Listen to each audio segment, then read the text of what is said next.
2 লক্ষ 3 লক্ষ টাকা দিয়ে কখনো আপনাদেরকে একত্রিত করিতে পারার মতন সামর্থ্য গোবিন্দ আমাকে দেয়নি বা পারবো না। কোনো দ্বন্দ্ব আজ এসেছেন শুধু একটি ধুলির জন্য এসেছেন। এই ধরা এই বৃন্দাবনে একমাত্র ধুলির জন্য এসেছেন।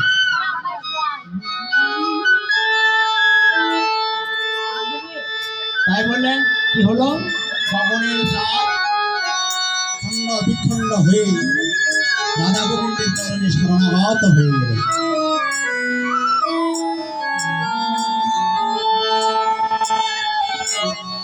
পঙ্কজয় উপরে বিংশ শশধর, তাহার উপরে গজ।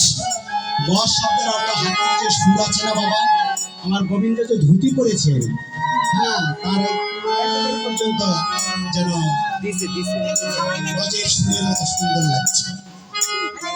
আর ভাবনা করলেন তাহারও উপরে দেখো কিশোর কিশোরী রাজ।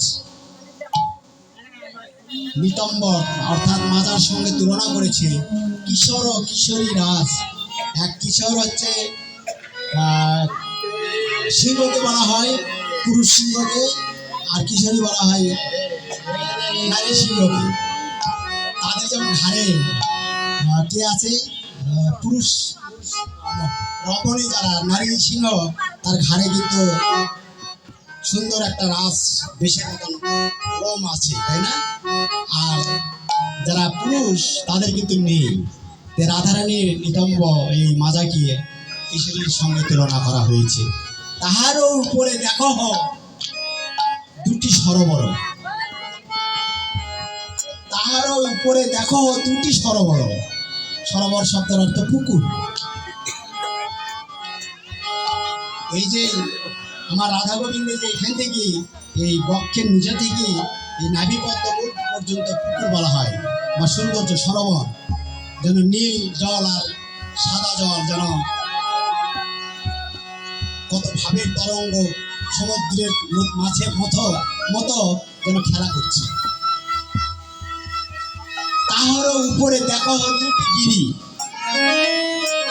গিরি শব্দের অর্থ পাহাড়।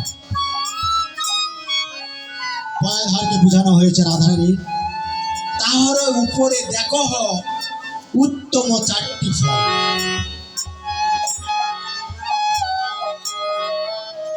উত্তম 4টি ফল।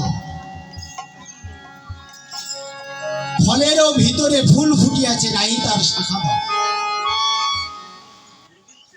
ফলেরও ভিতরে ফুল ফুটিয়াছে, নাহি তার শাখাদল। তার কোনো শাখাদল নেই। অর্থাৎ রাধা গোবিন্দের 4টি যে ওষ্ঠ অধরকে বলা হয়েছে, এটাকে ফল। ফলেরও ভিতরে ফুল ফুটিয়াছে, দাঁতগুলিকে ফুলের পাপড়ির নেই। ফুল ফুটিয়াছে, নাহি তার শাখাদল। কেমন ভাবো? হরে কৃষ্ণ। তার কোনো শাখাদল নেই। তারপরে কি ভাবনা করলেন?